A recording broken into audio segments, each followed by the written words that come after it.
ਜ਼ਰਾ ਇਹ ਵੀਡੀਓ ਵੇਖਿਓ। ਗੋਂਗਲੂਆਂ ਤੋਂ ਮਿੱਟੀ ਝਾੜਨ ਆਇਆ ਗੋਂਗਲੂਆਂ ਤੋਂ ਮਿੱਟੀ ਝਾੜਨ ਆਇਆ ਪੱਟੀ ਮੇਰੀ ਮੁਰੱਬਾ ਜ਼ਮੀਨ ਵਿਕ ਜਾ ਤੈਨੂੰ ਮੈਂ ਘਸੀਟਣਾ ਹੀ ਅਦਾਲਤਾਂ 'ਚ ਪੱਟੀ ਤੇਰੀ ਮੈਂ ਗਾਲ ਨਹੀਂ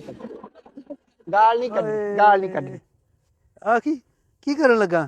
ਉਹ ਤੈਨੂੰ ਗਰਮ ਤਪਾ ਹੋਇਆ ਆ ਹਾਂ ਜਿਸਮ ਤੇਰਾ ਜਿਹੜਾ ਆ ਅੱਗ ਨਿਕਲਣ ਡਈ ਆ ਓਏ ਆ ਫੜ ਕੌਣ ਏ ਆਵੇ ਆ ਫੜ ਹਾਂ ਆ ਰੱਖ ਬਗਲ ਚ ਇਧਰਲੇ ਪਾਸੇ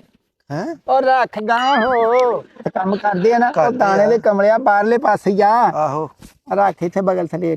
ਆ ਗੋਂਗਲੂ ਹੈਲੋ ਇੱਕ ਇੱਧਰ ਰੱਖ ਤੁਸੀਂ ਪਤਾ ਨਹੀਂ ਨਾ ਕੀ ਮਰੀਜ਼ ਦੇ ਨਾਲ ਕਰਦੇ ਜੇ ਡਾਕਟਰ ਦੀ ਕਿਸੇ ਤਦਬੀਰ ਦੀ ਨਾ ਪਟਿਆ ਕੀ ਕਰ ਦਿੱਤਾ ਮੈਨੂੰ ਯਾਰ ਤੂੰ ਇੰਜ ਕਰਕੇ ਮੈਂ ਤਾਂ ਕਿਸੇ ਨੂੰ ਜੱਫੀ ਨਹੀਂ ਪਾਉਣੀ ਆ ਤੇ ਮੇਰੇ ਗੋਂਗਲੂ ਡਿੱਗ ਪੈਣੇ ਨਹੀਂ ਤੂੰ ਕਮਲਿਆ ਕਿਹੜਾ ਕਿਤੇ 에어ਪੋਰਟ ਪਰਾਉਣੇ ਲੈਣ ਜਾਣੇ ਜਿਹੜਾ ਜੱਫੀਆਂ ਪਾਉਣੀਆਂ ਤੂੰ ਤੇ ਪਿਆ ਮੰਜੀ ਤੇ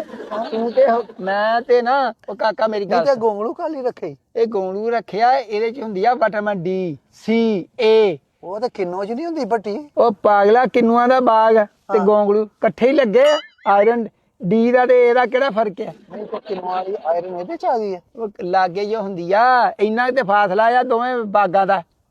ਹੈ ਸਭ ਕੱਢਣੇ ਕਿਦਾਂ ਨੇ? ਅਗਰ ਮੈਂ ਪੱਟੀ ਅਮਰੂਦ ਰੱਖ ਲਾਂ ਤੁਹਾਨੂੰ ਕੋਈ ਇਤਰਾਜ਼ ਤੇ ਨਹੀਂ ਨਾ ਮੇਰੇ ਡਾਕਟਰ ਦੇ ਮਸ਼ਵਰੇ ਤੋਂ ਬਗੈਰ ਮੈਡੀਸਨ ਬਦਲਣੀ ਨਹੀਂ ਮੇਰੇ ਨਾਲ ਕਰਨਾ ਤੁਸੀਂ ਰਾਬਤਾ ਸਮਝਾਂ ਡੈਡੀ ਮੈਂ ਕੁਝ ਖਾਣਾ ਕੱਢਣੇ ਕਿਦਾਂ ਨਾ? ਹੈ ਇਹ ਕੱਢਣੇ ਕਿਦਾਂ ਨਾ ਗੋਂਗਲੂ? ਮੈਂ ਨਾ 5-6 ਦਿਨ ਜਾਣਾ ਪਿੰਡੋਂ ਬਾਹਰ ਮੇਰੇ ਨਾਲ ਫੋਨ ਤੇ ਰਾਬਤਾ ਰੱਖਣਾ ਹਾਂ ਤੇ ਮੈਨੂੰ ਇੱਕ ਨਾ ਫੋਟੋ ਖਿੱਚ ਕੇ ਆਪਣੀ ਭੇਜਣੀ ਆ ਵੀ ਇਹਦਾ ਕੀ ਰਿਐਕਸ਼ਨ ਹੋਇਆ ਗੋਂਗਲੂਆਂ ਦਾ ਕੰਮ ਠੰਡਾ ਪਿਆ ਕਿ ਉਦਾਂ ਹੀ ਆ ਨਹੀਂ ਤੇ ਉਦੋਂ ਤੈਨੂੰ ਫੋਨ ਕਰਨੀ ਤੇਰਾ ਅੱਗੋਂ ਫੋਨ ਬੰਦ ਹੋਵੇ ਜਾਂ ਤੇਰੇ ਸਿਗਨਲ ਨਾ ਆਉਂਦੇ ਹੁਣ ਪੱਟੀ ਮੈਂ ਇੰਜ ਹੀ ਫਿਰਾਂ ਹੁਣ ਇੰਜ